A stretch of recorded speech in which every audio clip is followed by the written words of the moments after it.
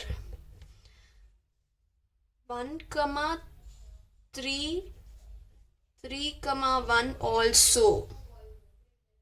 Right, I have to consider 1 comma 3, 3 comma 1 and 3 comma 1. I have to consider more numbers for it to be symmetric, and for it to be transitive also, then I have to consider 1 comma 2 is already there, 2 comma 3 and 1 comma 3 should belong to the relation to prove transitive. That is for 1 comma 2. What about 1 comma 3 then? 1 comma 3, okay, 3 comma 2, and then 1 comma 2 is already here. So this is what this is. If you look at this carefully, this is the entire universal relation itself. Do the Cartesian product and check it out for yourself. This is what the entire universal relation. So the least equivalence possible, including the condition, is this relation number 1, and relation number 2 which will satisfy this condition, that is the relation should have this set, that is this subset, that's 1 comma 2, and satisfy the condition is this, which is universal set. So the two sets which will satisfy the condition are the least equivalence possible, that is 80% equivalence, not transitive. Okay, this relation number 1 and relation number 2 which is universal. So your answer is option B, which is there are two relations which can satisfy 1 comma 2 condition. Hope it was clear. Don't get confused. Very simple. Sit and see this question twice or thrice. Okay, scroll it back and check. Listen to what I say. You'll easily understand. Okay, moving on to the last question. Let f such that r to r be the signum function defined as, this is the function f of x, and g such that r to r, real number to real number, be the greatest integer function given by g of x is, this is the representation of greatest integer function, where this is the greatest integer less than or equal to x. Then does fog and goff coincide for this interval, that is includes exclude 0, include 1. So they are asking if fog and goff are equal or coincide for this particular interval. That's all. On that only we have to concentrate. Now before starting, there are two functions about which I have to explain you. One is signum and one more is greatest integer function. Now what is signum, what is greatest integer function? Signum was f of x. Okay, now for signum, remember just one thing. I won't get into details for this question. How much you require, I'll teach you. All you have to understand is, for a number greater than 0, signum function's answer will be 1. That's it. Remember this, enough. For a number greater than 0, signum function's answer will be 1. What is greatest integer function? So say for example, we'll take this only, 0 and 1. If I consider 0.1 and ask you what is the greatest integer function, you will have to tell 0. Even if I take 0.999, that is the closest to 1, when you round off you get 1, but still you will have to take the preceding number, which is 0. The name is greatest integer function, but you'll always have to consider the smallest number. So these are the two types of functions given in your question. Know this, it's enough. Now we'll start with the greatest integer function first. Okay, that is g of x function. I won't call it as g of x. First we will bring it to some conclusions, substitute and check out. So first This is the greatest integer function. What should you do? There are two conditions, 0, 1 and 1. I'm taking two conditions. Okay, 0, 1 is the subset of 0, 1 closed interval, and this is also the subset of 0, 1. Okay, so I'm taking two conditions out of one statement. Okay, why am I doing this? Because greatest integer function. Okay, so when I substitute, so the condition is clear, x belonging to 0, 1, okay, and x belonging to 1. Now out of these two, for greatest integer function, you will pick 0 only according to what I taught. So 0, okay, and out of 1 you have to pick 1 only. Okay, so you have two conditions arrived here. Hope you understood. Now moving on to f of g of x. F of g of x. We'll check whether Fogg and Goff are same now. For f of g of x, this is what you have to do. That is, g of x function I've substituted. That's it. Okay, you know the repetition, the repeated substitution I've done. That's it. So now for this, there are again two conditions. Why? Because you have two values here, 0 and 1. That is, x belonging to 0, 1 and x belonging to 1, right? So again, out of this I have to substitute 0, because why? Greatest integer function will take 0 as its answer, the preceding value. So f of 0, okay, and f of 1. Now what is f of 0? 0. And what is f of 1? 1. For x belonging to 0, 1 and for x belonging to 1. So you've got your answers here. Now moving on to g of x, that's g of f of x. Now what is g of f of x? We'll see. G of f of x is 1. Why? I'll tell you. 0, 1. Okay, here excluding 0, including 1. When there's closed bracket, you have to include. When there's an open bracket, you have to exclude. So for g of f of x, the innermost function is what? Signum function. Signum function is what? 1. Any value greater than 0, you will get the value as 1. Simple. So why have I written 1 is because g function is what? The greatest integer of function fx. Now what is fx here? I have to take 1. Why? Because you're including 1 and you're excluding 0. So any value greater than 1 for a signum function is what? Signum function. This is a signum function. This is the greatest integer function. Don't get confused. So answer is 1.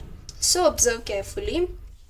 For the two numbers 0, 1, f of g of x, that is Fogg, you are getting 0. And again for the same two numbers, g of f of x, you are getting 1. Hence, f of g of x is not equal to g of f of x. That is, Fogg is not equal to Goff for 0, 1. Hope you understood. It's very easy. Scroll it down back again and check. Okay, if you have not understood, listen to the question again and again. That's it. That ends your miscellaneous exercise of relations and functions. Next, I'll be coming up with the 9th standard chapter polynomials. Please spread a word to your friends. Ask them to subscribe to my channel. I'll be coming up with more such videos. That's that. I'm Diksha signing off.